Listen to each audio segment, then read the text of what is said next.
காலை வணக்கம் நண்பர்களே. சேர்ந்தே போன்ற பயணத்துல இன்னைக்கு நாள் 35. நாள்ல பாத்தீங்கன்னா வாக்கிங் போனா மட்டும் தான் ஃபேட் லாஸ் ஆகுமா இல்ல ஜாகிங் போனாலும் ஃபேட் லாஸ் ஆகுமா? நிறைய பேர் ஜாகிங் போனா ஃபேட் லாஸ் ஆகாதுன்னு சொல்றாங்களே, ஃபேட் லாஸ் ஆகுமான்னு சொல்லிட்டு தான் இந்த வீடியோ நம்ம பார்க்க போறோம். இன்னைக்கு காலை ஏன் பிரஷ் பண்ணிட்டு ஒரு செவ்வாழை வாழைப்பழம் சாப்பிட்டு நேரா வாக்கிங் கிளம்பிட்டேன். வாக்கிங் போகும்போது அப்படியே ஸ்லோவா ஜாகிங் போனேன். ஜாகிங் போனா ஃபேட் லாஸ் ஆகுமா அப்படின்னு கேட்டா, மீடியம் ஸ்பீட்ல 20 to 30 minutes நம்ம ஜாகிங் போனோம் அப்படின்னா கண்டிப்பா ஃபேட் லாஸ் ஆகும். நம்மளுக்கு மசில் லாஸ் ஆகாது. அதனால வாரத்துக்கு ஒரு நாள் 2 நாள் டெய்லியும் சரி ஜாகிங் காலையில் 20 to 30 minutes போறது ரொம்ப நல்லது. ஜாகிங் முடிச்சதுக்கு அப்புறம் இன்னைக்கு வந்து ஆயாவை பார்க்கலான்னு போயிட்டேன். ஆயாவை பார்க்க போகும்போது வெங்காயம் தக்காளி இதெல்லாம் வாங்கிட்டு போய் கொடுத்தேன். சோ இன்னைக்கு நம்ம என்ன டிஷ் பண்ண போறோம் பாத்தீங்கன்னா, எர்ரகாரன் ஒரு டிஷ் பண்ண போறோம். ஆயா நேத்தே சொல்லிட்டேன். சோ அதனால ஆயா அதுக்கு எல்லாத்துக்கும் ரெடி ஆயிட்டாங்க. சோ அதுக்கு எத்தனை காலையிலேயே பூண்டு எல்லாமே செஞ்சு முடிச்சிட்டாங்க. சோ இதுக்கு என்னென்ன போட போறோம் அப்படின்னா, பூண்டு, ரெட் மிளகா, அதுக்கப்புறம் பாத்தீங்கன்னா சீரகம், உப்பு, புளி, இந்த 5 டிஷ் தான் போட்டு செய்ய போறோம். நேரா மிக்சியில போயிட்டு அடிச்சுட்டு நல்லா பொடி மாதிரி வந்துச்சு.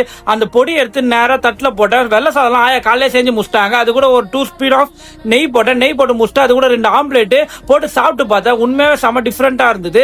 பச்சை மிளகா மட்டும் ஒரு 2 கம்மி பண்ணிருக்கலாம். கொஞ்சம் காரமா இருந்தது. ஆயாவும் சாப்பிட்டு பார்த்தாங்க. ஆயா சாப்பிட்டு பார்த்துட்டு இது எப்படி இருக்கு என்ன சொல்றதுனே தெரியாம திகச்சு போய் கொண்டாந்து வேடிக்கை பார்த்துருந்தாங்க. அதுக்கப்புறம் நேரம் காலையில இருந்தாலும் கிரௌண்டுக்கு போயிட்டேன். கிரௌண்டுக்கு போய் கொண்டாரு எல்லாரும் விளையாடுறத கொண்டா வேடிக்கை பார்த்துருந்தேன். வேடிக்கை பார்த்து பசங்க கொண்டாரு ஃபன் பண்ணிருந்தாங்க. ஃபன் பண்றதெல்லாம் கொஞ்சம் பார்த்து முடிச்சுட்டு அப்படியே நேரம் லஞ்ச் சாப்பிடலாம்னு சொல்லிட்டு நான் வீட்டுக்கு வந்துட்டேன். வீட்டுக்கு வந்தோன்னா லஞ்சை முடிச்சுட்டேன். லஞ்சுக்கு அம்மா வந்து கறி குழம்பு ரைஸ் வச்சிருந்தாங்க. அதுவே அப்படியே பாத்தீங்கன்னா டின்னருக்கு சாப்பிட்டுட்டேன். டின்னர் சாப்பிட்டு முடிச்சுட்டு நேரம் வாக்கிங் கிளம்பிட்டேன். வாக்கிங் முடிச்சுட்டேன். சோ கன்சிஸ்டன்சியா இருங்க. நாளைக்கு வீடியோல சந்திப்போம். நன்றி. வரட்டா மக்களே. Bye by.